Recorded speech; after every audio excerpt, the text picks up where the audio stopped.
ಬಹುನಿರೀಕ್ಷಿತ ಚಿತ್ರ ಮ್ಯಾಕ್ಸ್ ಇಂದು ಟೀಸರ್ ಬಿಡುಗಡೆ ಮಾಡಿ ಎಲ್ಲೆಡೆ ಸದ್ದು ಮಾಡಿದೆ. ಮಾಸ್ ಗಾರ್ಡ್ ಅವತಾರದಲ್ಲಿ ಕಾಣಿಸಿಕೊಂಡಿರುವ ಕಿಚ್ಚ ಸುದೀಪ್ ಅವರನ್ನ ಕಂಡು ಅಭಿಮಾನಿಗಳು ಉತ್ಸುಕರಾಗಿದ್ದಾರೆ. ಟೀಸರ್ನಲ್ಲಿನ ಆಕ್ಷನ್ ದೃಶ್ಯಗಳು ಮೈ ಜುಮ್ಮೆನಿಸುವಂತಿದ್ದು ಮಾಸ್ ಅಭಿಮಾನಿಗಳ ಕಣ್ಮನ ಸೆಳೆದಿದೆ. ಪ್ಯಾನ್ ಇಂಡಿಯಾ ಚಿತ್ರವಾದ ಮ್ಯಾಕ್ಸ್ ಒಂದು ಮಾಸ್ ಚಿತ್ರವಾಗಿದ್ದು ಟೀಸರ್ನಲ್ಲಿರುವ ಡೈಲಾಗ್ ತುಣುಕುಗಳು ಈಗಾಗಲೇ ಭರ್ಜರಿ ಸದ್ದು ಮಾಡಿ ಸಿನಿ ಪ್ರೇಕ್ಷಕರು ಚಿತ್ರದ ಬರುವಿಕೆಯನ್ನ ಎದುರು ನೋಡುವಂತೆ ಮಾಡಿದೆ.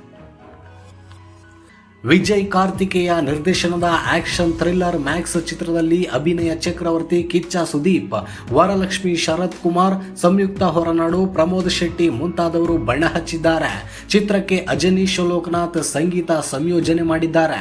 ಕಲೈಪುಲಿ ಎಸ್ ತನು ವಿ ಕ್ರಿಯೇಷನ್ಸ್ ಬ್ಯಾನರ್ ಅಡಿಯಲ್ಲಿ ಹಾಗೂ ಕಿಚ್ಚ ಸುದೀಪ್ ಕಿಚ್ಚ ಕ್ರಿಯೇಷನ್ಸ್ ಬ್ಯಾನರ್ ಅಡಿಯಲ್ಲಿ ಈ ಚಿತ್ರ ನಿರ್ಮಾಣ ಮಾಡಲಾಗಿದೆ.